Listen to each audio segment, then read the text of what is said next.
The Motel, or horror story. I was checking into a motel while I was travelling from West Virginia all the way down to Florida.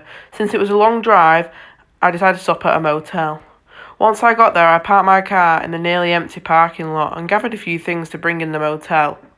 Once I entered the reception, the lobby was empty with a few marks and scratches on the wall.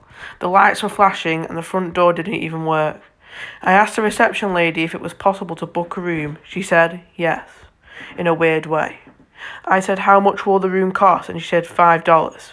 I was thinking in my head, is that it? Only $5? My room number was 222 right on the top floor of the motel.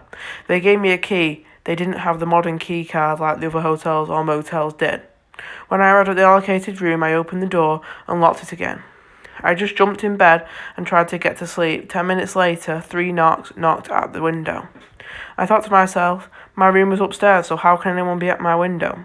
Anyway, I wanted to look. No one was there. I carried on trying to get to sleep, but then I was about to drift off when a knock at the door sounded. I jumped up out of bed and looked through the peephole. It was pitch black. Then I looked underneath the door to see if I can get any sight of the person. No one was there.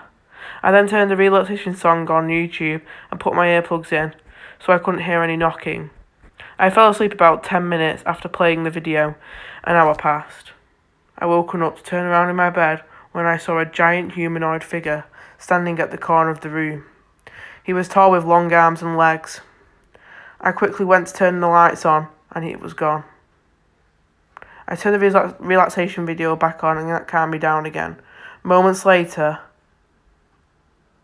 he came back. His arm was moving this time. I turned the lights on and yelled, "What the fuck do you want?" But once I turned the light back on, he was gone. I then had enough and then packed my things and gave my keys back to the reception lady and left the motel.